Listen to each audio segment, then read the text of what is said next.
Welcome back to Leggari Products. I'm Tyler. Our channel is all about showcasing what our products can do and how easy it is to transform any space. In this video, I'm going to show you how I got this look using our Leggari Stone Kit and the dirty pour technique. You're going to see how simple and how fun it is to do.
All right, so the board's ready. We've primed it, we've taped it off.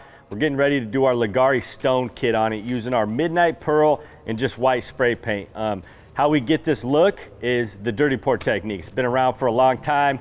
Most people, we get asked all the time, how you do this on a countertop, because most dirty pours are tilting, right? They're not really doing it on a flat surface or a countertop, and you're not gonna tilt the countertop. So we came up with this process, taping your edges, doing a base coat of thin resin, and then adding extra material to get it to lay out to where you don't touch it, and that gives you that natural stone look.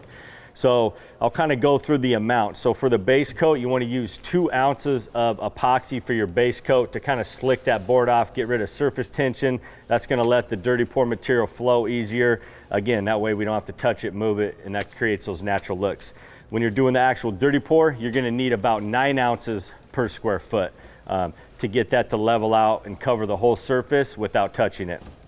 And then our Leggari Art metallic packs, they go into about 64 ounces of epoxy per color. So there's kind of the amounts and what you need if you're doing your own dirty pour board or like table or wall art or whatever. If you buy a standard Leggari kit, the Leggari Stone Kit, you're gonna get basically everything measured out, full tutorials. So just keep that in mind. This is basically for doing sample boards, stuff like that. This is actually going to be the board that shows all of our top coat options. So we'll be able to show, you know, every top coat option on the same counter. It's going to be really cool. So I got my epoxy mixed up here. These are my cups to pour out, so I can do 5 different pours. The more pours you can do, the cooler designs, the more effects you're going to get. If you just pour it out of one big bucket, you're not going to get as much movement, stuff like that. So to get our spray paint in liquid form, we just spray this into a cup. We put a rag over the cup, and then we spray the spray paint in there, and that's going to give us that liquid spray paint. So that's basically our highlight color we're going to be using on this board. So first things first, I'm going to pour a little out and do my base coat. And again, about 2 ounces per square foot. But I'm just gonna eyeball this, just pouring a bead down the middle. Again, this is a relatively thin coat, so it doesn't take much. And then I'm just gonna spread this out with a squeegee. You can use your hands, a paint stick, whatever works. Really simple process. Again, we're just trying to get a thin layer so our dirty pour can level out.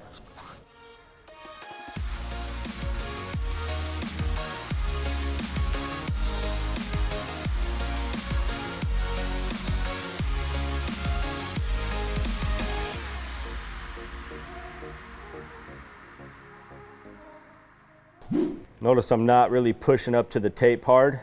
I don't want to break that seal. Notice I'm holding the squeegee at a low angle, so it's leaving product behind.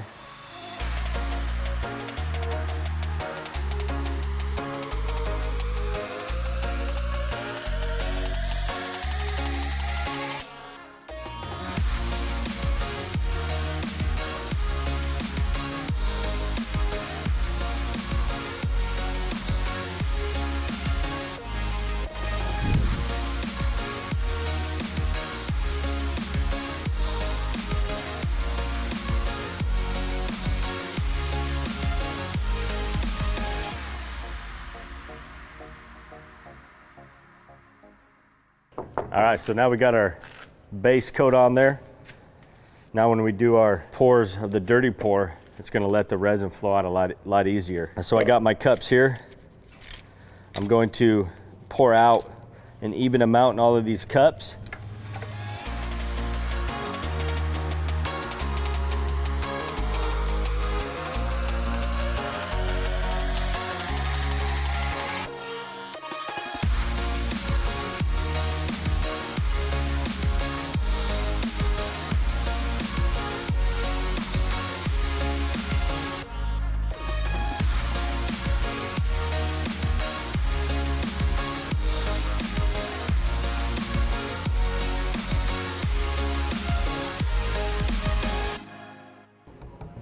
And I'm gonna save a little in here to do some black highlight veins if I want to.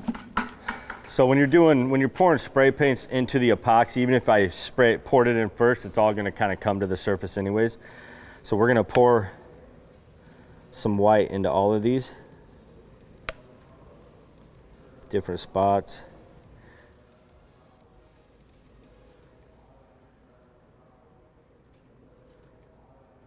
And then I'm going to take a stir stick and I'm going to blend that in a little.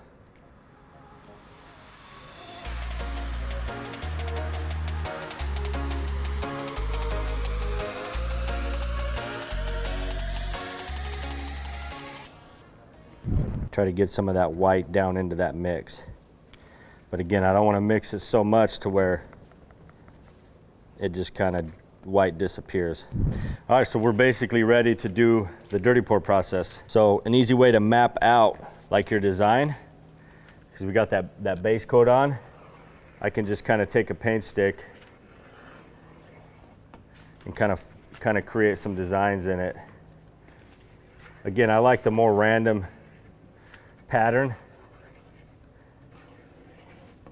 Some half circles in here too, so everything's not so jaggedy. So it gives me something to kind of follow, and then we're just going to start pouring out.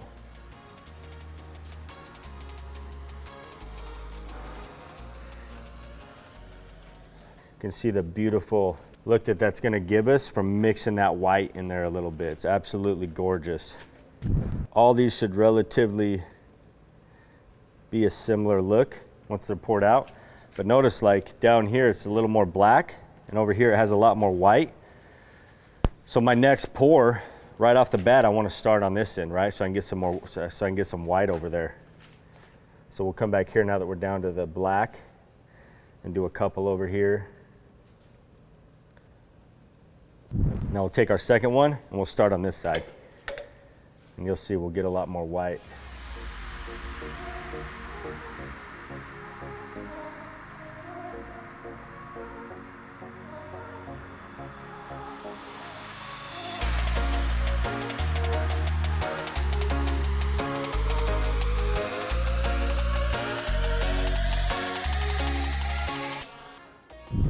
And then if you're running out, right, we got hardly any white in there, I can add a little bit more, because again I sprayed it in the cup.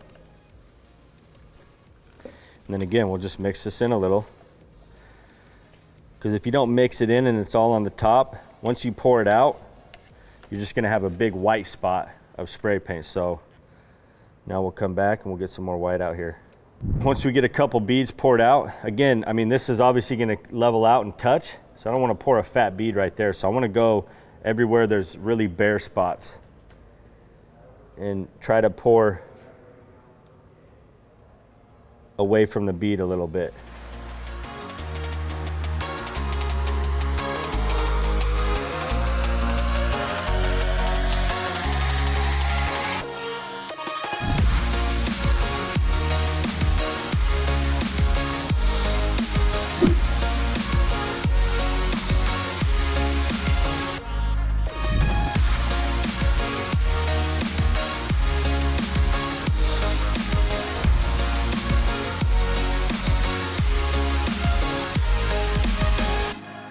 All right guys, so I'm gonna take a little and pour into a container, and I'm gonna start really following some of these veins to create some really small fracture veins. So I'm squeezing that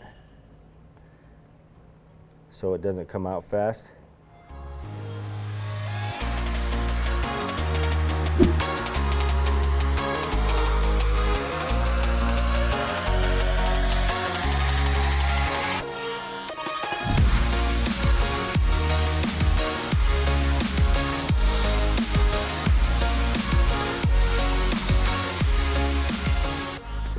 Check it out, guys. Got a little squiggly here. Not a huge fan. So I'm just gonna take this squeegee and kind of blend that in a little bit on those edges. Get rid of that unnatural flow. Turn it into a natural flow. All right, I think I like it. I think I'm happy with it. So what we're gonna do, I'm gonna ghost, get some clean gloves on here. And I'm okay with some of these solid black spots. I think it's really cool. If you wanted to get rid of those, I'll show you a simple way to do it. Like say, solid black spot, just kind of follow your design, getting some color in there, and you can get rid of those if you want. But I think it looks cool having those in there. All right guys, so what I'm gonna do next, I'm gonna take black spray paint. I'm gonna fog some random spots, mainly where the black is, because I want it to be subtle. But it's gonna create some cells once I spray with that ISO that are really gonna stand out. And since it's black on black, it's gonna look really cool. So again, we're just fogging it and then hitting it with isopropyl. I'm gonna do clear on that.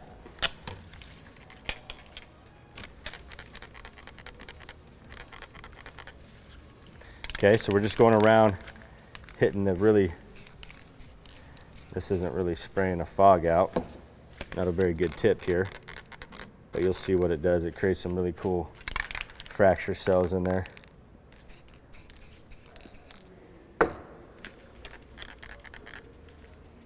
And obviously if you're in a house, you're gonna wanna probably wear a mask. Spray paint can be pretty potent. Again, see how light of a mist I'm spraying on there? I don't wanna get a lot of color of black, and also if you spray too much spray paint, they won't sell out. So now I'm hitting it with clear isopropyl alcohol, 91%. Kind of just spritzing the surface. And then I'm gonna go back with liquid diamonds. And again, I'm not gonna hit everywhere with liquid diamonds. I'm gonna try to follow some of the veins. So just some random spots have some sparkle to it.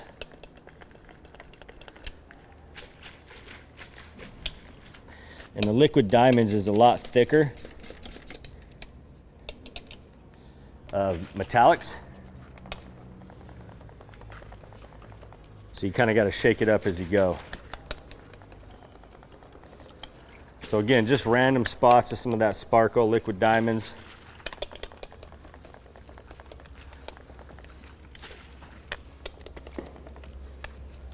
All right guys, so this will tone down a lot. A lot of these cells will kind of disappear, and we'll wait about, I don't know, hour, about up to an hour, maybe even an hour and a half, depending on the temperature. We're in kind of a colder warehouse, so it will take a little longer for us.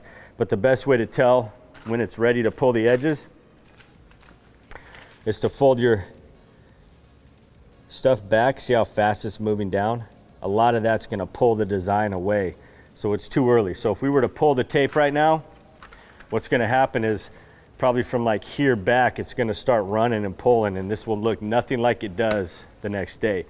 So by waiting, letting this set up and get sticky, when we pull the tape, it's not gonna move as much, and only like an inch or so will kind of start to move, and it's not gonna mess up the design on the top at all. So really cool process. Again, these are like our Leggari Stone Kits, super fun, super easy. So we'll show you this when we pull the tape.